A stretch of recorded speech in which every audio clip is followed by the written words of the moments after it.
The creation poem. We won't read it through, but we will introduce a few new words.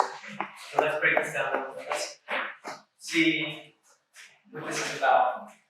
Genesis chapter 1, verses 3 through 5. Mr. Corey, please. Chapter 16. Oh my gosh. And God said, let there be light, and it was light. God saw that the light was good. He separated the light from the darkness. God called the light day, and darkness called night. There was evening, and there was morning the first day. Great. Day 1, what was created? Light. Light was created.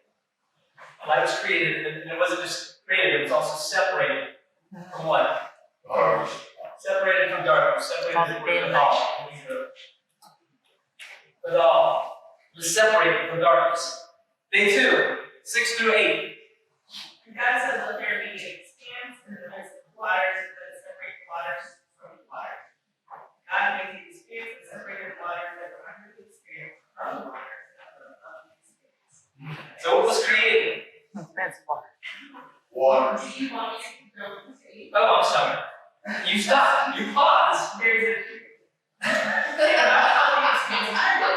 and there was evening and there was morning, the second day. So the heavens, or another translation would be skies.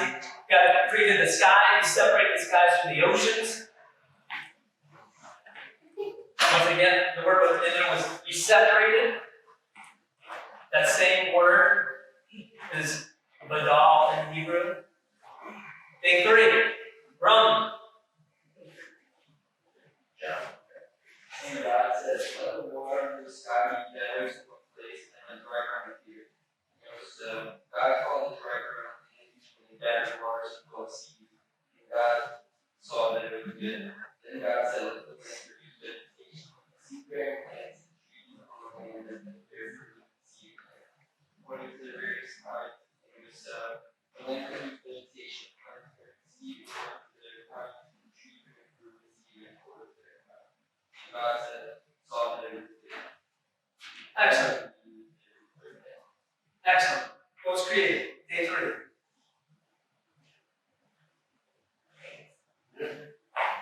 Land, plants. What else? Trees, fruit, seed. Catch all that in there? It was interesting. The word badal is not in there. He said it's not separated. This time it was according to its kind. All of these things were created according to their kind. According. The word in there was na'ain, which was interesting. Day 4. Who's got me on this side? And God said, let there be lights in the middle of the sky to separate the day from the night. Let there be for signs and for seasons and for days and years. Let there be lights in the middle of the sky to be light upon the earth. And it was so. God made the 2 great lights, the greater light to rule the day, and the lesser light to rule the night, and the stars. God set them in the middle of the sky to be light upon the earth, to rule over the day and over the night, to separate the light from the darkness. And God saw that it was good. And there was evening, and there was morning. Yeah, what did God create? Sun and moon. Stars. Sun, moon, stars. Seasons. Created the seasons. Did you catch what was in there, that word? What did He do with the dark and light? He separated it. Once again. Well, He uses it again. Separated. Badal. Okay? Day 5. And God said, let the water teem with living creatures, and let birds fly above the earth across the vault of the sky. So God created the great creatures of the sea, and every living thing with which the water teems, and that moves about in according to their kind, and every winged bird according to its kind. And God saw it was good. God blessed them and said, be fruitful and increase in number, and fill the water of the seas, and let the birds increase on the earth. And there was evening, and there was morning, Excellent. What was created? Fish and birds. Fish and birds. Excellent. And this time, it goes back to the idea, according to their kind, they were created. According. Which is the Hebrew word what? Nahim. Day 6. God said, let the earth bring forth living creatures according to their kind, livestock and creeping things, and beasts of the earth according to their kind. And it was so. God made the beasts of the earth according to their kind, and the livestock according to their kind, and everything that creeps on the ground according to its kind. And God saw that it was good. Excellent. Day 6. What was created? Livestock and beasts. And Animals, insects, And What else? that creeps on the earth. man. no. Not yet. Not yet. Day 6. Yeah. Yes, I didn't read all of it. I didn't read all of it. 'Cause 6 is like a long thing. But did I get to the point where you said Did you say 47? I did. I'm sorry, I stopped. The next passage is 46, right, so for one name. And I just cut it short because we know that man should be on 6 day. But what does it say? How many times does it say according to his time? You don't need to count. It's okay. According to his time. Once again, Nahim. At least 5 times. Right. So it's interesting. Day 7. Let's skip forward to chapter 2. Thus the heavens and the earth are completed in all their array. And on the 7th day, Elohim created his work which he had done, and he rested on the 7th day from all his work which he had made. And Elohim blessed the 7th day and set it apart, because on it he rested from all his work which Elohim in creating had made. What's the 7th day? What did he do on the 7th day? Right. Rested. And he made the day what? He made the day kadosh. He made it holy, set apart, devoted. Now, I've looked at this for many years, and even this time, as I was going through it, I learned something new again. But from the basic standpoint, if we look at this, what are the things that we notice and recognize? What correlates with one another? Do you recognize any patterns in here? Is there anything that goes together?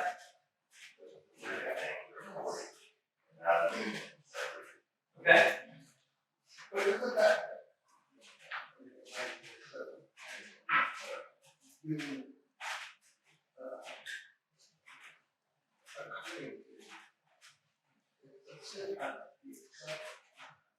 It is.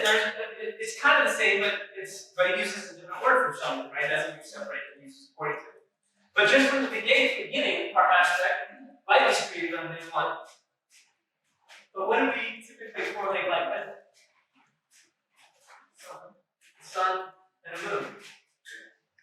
So day 1, there was light, there was something that was created, and it wasn't until the 4th day that you have the sun and the moon. But then on day 2, you have what? You have sky and ocean, and what goes in sky and ocean? Fish and birds. And then on day 3, you have land and plants and trees and everything created. And then on day 6, what do you have? Animals that consume said things. It's almost like there's an order of things. It's almost as if God said, there's a way that we separate things and put things according to their time. There's a reason for all of this. And then there's this odd day 7. And then as I was looking at these words kept coming up, Badal, like I said, this is a poem. This is poetry, it's not science. And this is only a few of the things that are in here. But as I was looking at that, I was like, wait a second. Badal, and I was trying to look at Badal and trying to force it in here, because like clearly these things go together, but I couldn't find Badal. And then I found Nahim. And I was like, oh, wait a second. Badal in Hebrew is used 7 times. And it goes over here like this. 7 times the doll is used. And then all of a sudden I realized Na'im connects with this. And Na'im is used 7 times. And I was like, wait a second, there's gotta be something more to this. And as I continued to ponder this, I was thinking, okay, why? First of all, why is it important that things are separated? Why is it important to separate things?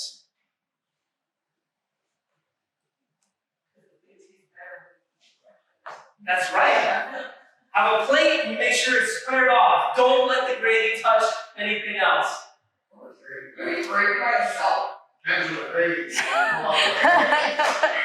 Were you not a kid? Like when I was a kid, I had to section everything off. I wouldn't let any food touch Well, I any like other that, food. but not the crazy, those are ones. Well, only on potatoes, but it can't touch the turkey, right? Yes, it can. That's- I put gravy on my turkey.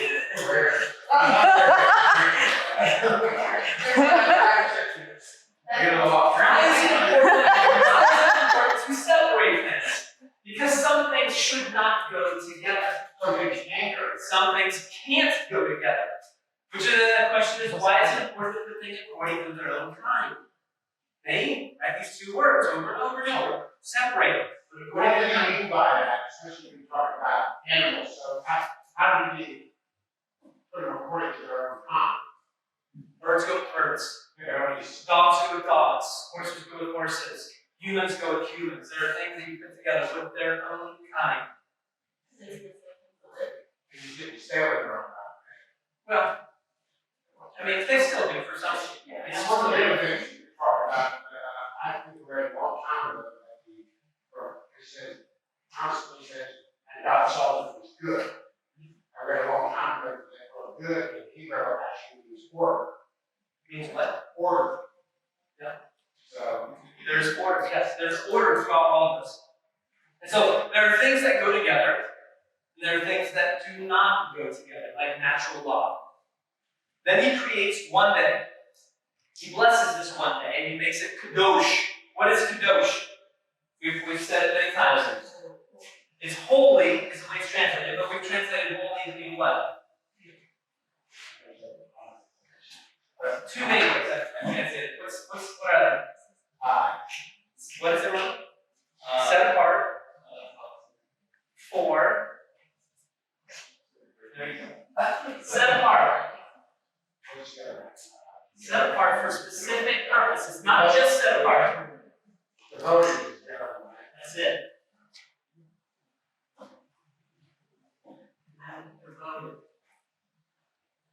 There's in 2 ways. So this day is separate. It's totally different than all the rest. It's set apart. It is holy.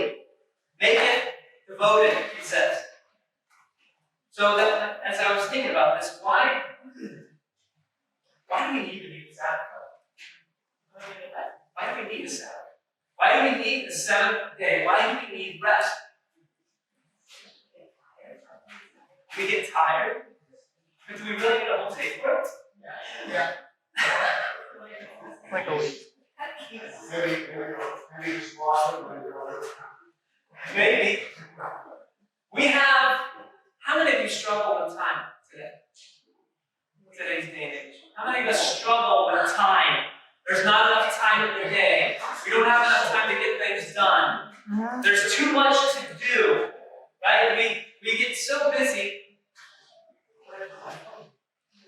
We get so busy with this thing that we don't even know where time goes sometimes. Which wasn't this created to help us with time? The promise was, if you use this, you'll get so much more done. Yet, so many people that I talk to, they say, I feel like we have no more time. We're always busy because we're always on this. Those are just like the zones. I mean, it was created, it was quicker, we send it to the zone, right? So. That's what I'm saying. The interesting thing is, for people who follow the scriptures, say observant Jews, what do they do with their phones on Shabbat on Saturday? You know? Right? Jews who are observant, people who are observant to the text, what do they do with their phones on Saturday? to that extent. There's some that are at all levels, but the bare minimum level is for a phone they turn off all day. Could you imagine what it would be like to turn your phone off on Saturday? Oh, the travesty! I haven't one or Could you imagine how difficult that would be? no, Turn it off. You say no, if you turn it off. you do it, well, that's easy. No. Don't say you can't do it. Mom, you just lose your phone. Can anybody really turn it off and not use it all day Yeah. long? Absolutely. How many people are addicted to their phones? Addicted to our, turn it off. How many of you, just think about it, ever think you're sitting there talking a conversation and then you just look over at, I wonder if speaking. I wonder if, there's somebody sent me a picture. Oh, it buzzed, and oh, it's Justice. He sent me a message. I should look at it. I gotta get this for you. That's a straight up lie. It is Justice. He did text me.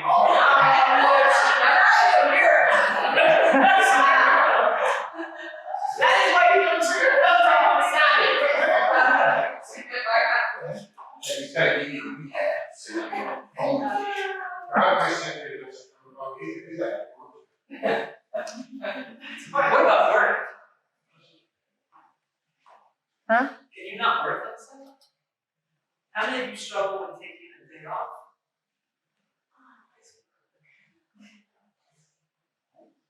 Right? Why would God, how many of us struggle with the idea of why would God want me to take a day off of rest or take a day off of not working? Get rid of all the distractions and meditation. Maybe? Yeah. Give it all the distraction. I think it's easier to see when you do it for a while. And then you go back and you have to work. And then you realize just how much you need that day. Yeah. How many people struggle with, well, if I don't get this done today, then it's just going to pop up on the tomorrow. Absolutely. I have to do this today because if I don't, nobody's going to do it, so I have to do it. Are you gonna eat? How many people struggle with that idea? And maybe the idea of taking a rest goes along with the idea of when the days were created. If you remember, as you were reading through it, what did it say at the end of each day? There was what, and there was what? Day one. Night and day. There was evening, and there was morning. Over and over and over. If we've learned from the biblical mindset and the bread perspective, when does a day begin? In the evening. What do we do in the evening? Rest. Rest. We sleep. Why would God say the day begins when we rest? Why would God say the end of the week is a day of rest? Before we work, before we get our stuff done, before we get all the finances and all the things that we have to do, could it be that the first lesson that we have to learn, especially in the context of who he's writing to, who's he writing to? Slaves who had just been freed, and what was their entire life defined by? The work that they were supposed to accomplish for their master. And the first lesson that God gives these people is what? As you leave into freedom, before you do any work, do you trust me? Do we trust God enough to say, you've told me to rest, so I will? You see, I had a conversation with Richard Johnson this week, and he said, he said something really powerful. I use my phone here. Here, I'm guilty. I know. Johnson. He said this. Obedience only when the outcome is positive is not obedience.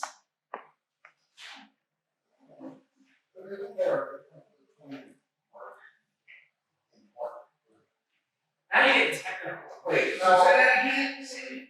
Obedience what? Obedience only when the outcome is positive is not obedience. No, it isn't. Then you're only doing something for your selfish motives.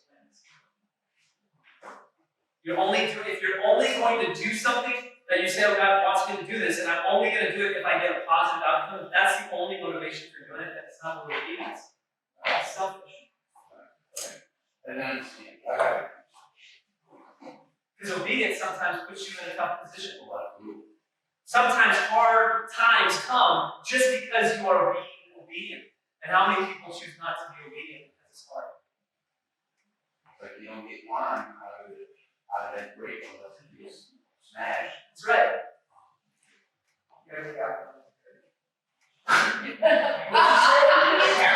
I'm just saying. Yes, exactly. Yes. I'm thinking more like, Yes. I was thinking more like, what if you're a toxic person in your organization and you have to let them go? And maybe the outcome is still good, but at the end, like, you might lose someone you ever have to fire someone that you like you don't care about. Right. Because there's a situation that just cannot be at least reconciled within the organization. And 30 seconds? Trying to get out of the fire. I'm not sure. I was gonna say.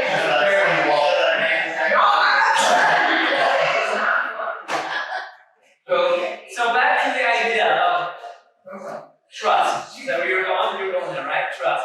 Let's go back to trust. I was going to the other side, but we're talking about the other side. Yeah. Because, listening to, Abraham Heschel, what he, because not just we needing the rest, right? But the earth needing the rest. So on the Sabbath, right? Everybody, everything. Okay, hold on, I'll get it. That's That's good. I brought up I did bring him up. I'm dealing with myself. And back to trust, back to what we were saying. What is work? What is not work? I mean, the sages and the rabbis and teachers have been debating that for thousands of years. I don't know. And I've come to the conclusion that you have to decide it for yourself. And I think we struggle with that mostly because we struggle mostly with trust. We justify why I need to do this. God will understand. Do we really need to?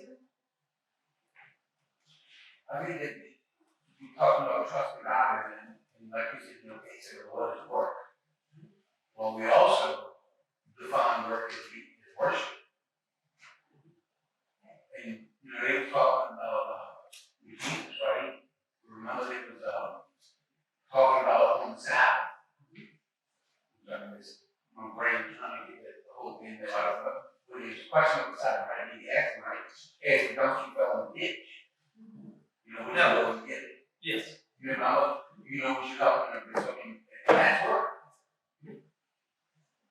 And once again, how many times do we justify that passage, use that passage to justify our selfish motivation? Because what's the donkey? But it's not selfish.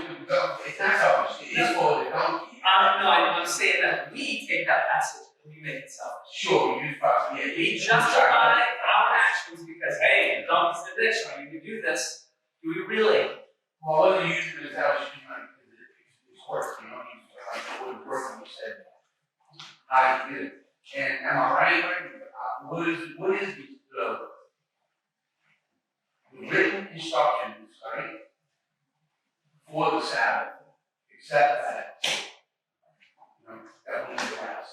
Depends on what you read, for instance, you said Abraham Heschel was going down, Isaiah. Let's- You're not going to do something for yourself, good.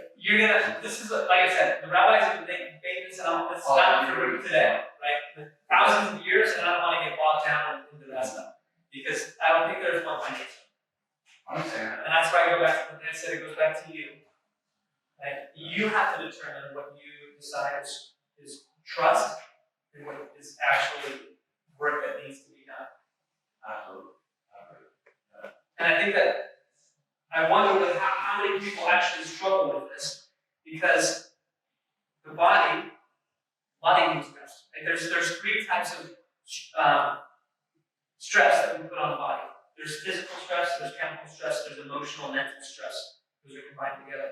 Physical stress, obviously, from working hard, you strain your body, you're out, doing heavy manual labor, whatever it is. Chemical stress, maybe the way you eat, the things that you eat. fast food. I don't have time. I gotta go to get this. I gotta have a, McDonald's or something. I don't have time. That is stress that you put on your body. Emotional, anxiety, anger, fear. And then one that I've heard a long time ago that I didn't think was real, but I guess it is fear of missing out. Right? I mean, how many people have that emotional stress?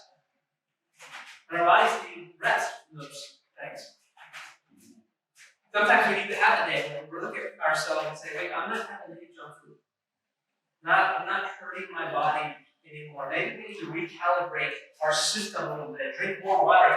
Because I just drink Coke all day, every day. Can you recalibrate? Yeah. Maybe I need to change my perspective. Maybe I've been so worried about all these things and all these people that I just need a day where I can put all of that junk out and not think about the news or people or things that are going on. Maybe I need a day where I can just remember what's really important in my life. How many people struggle today with the lack of attention? The inability to focus on things. To think about things logically, not allow our emotions to control or dictate what we think or our thoughts. And how many of us need a reminder to pray or study? When there's an entire day that says, hey, here I am. You can talk to me in this day. It's set apart. It's the day that I've set aside just for you. But how many of us are so busy with so many things that I don't have time for it? Or maybe we need a reminder to celebrate life with the people that we love.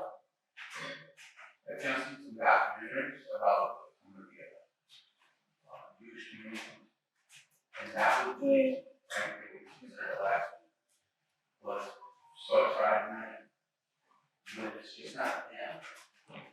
These are families together, right? To celebrate about that fellowship and relationship. And then even on that Saturday, you see a lot of them, right? Would all be interacting with their family, and it was always about the relationship with one another, and also the time with God. And that's was the focus of your life. And every Friday night we gather together with the people that we love and we celebrate life with them. We turn the phones off, we turn the games off, we just laugh, have food, wine, lots of food, lots of wine, and enjoy the whole next day. I mean, I remember, I don't know if any of you are old enough then they maybe. Like on Sundays, there was really nothing going on, and you could just jump in the car and your family would just drive. You would just drive for hours, and that would be like hanging out with your family. Doing that. Yeah, there was nothing open, so you would just hang out. It was a day where you would spend time with the people that you love. What happened with that? Hardly, yeah. As I was thinking about this in the shower last night, I was praying and I was like, what is going on? Maybe, how am I missing something here? And then it hit me. What's the connection between these things here? The seventh day is holy. Kadosh. It's a time to set apart, to separate. To separate all of these days from this one day. It's also translated as devoted, where we bring all the things together according to one kind, the kind that wants to worship God. Which isn't that all of creation as well? Because you're loving too? Both the plants and the trees and the earth and everything that was created as an opportunity to worship God together in rest. How often do we separate everything from our lives so that we can rest together in God? To come and meet God.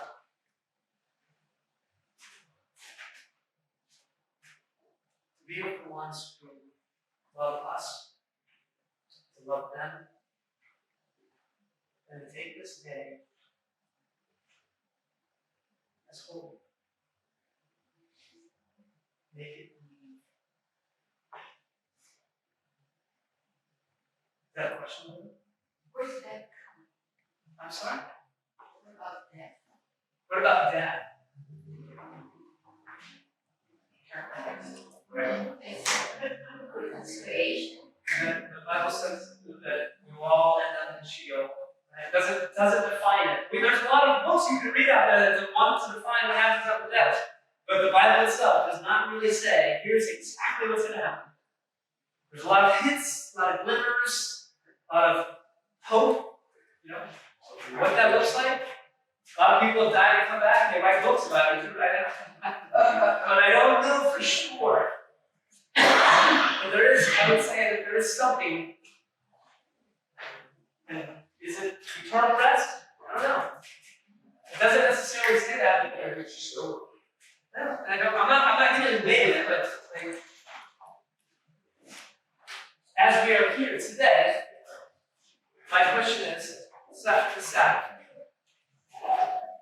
From last night to tonight, does it have value? Is it holy? Is it holy enough to set it apart completely from everything else and devote yourself to one created you and the ones that you are with according to their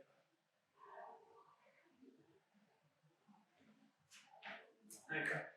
Oh, we thank you for this morning. We thank you for this Sabbath. As an opportunity to be reminded about what's important in our life. To be reminded of how you created everything in order. That you brought all things together according to your plans. And that you separated the evil and separated. I pray, Father, that we can separate our days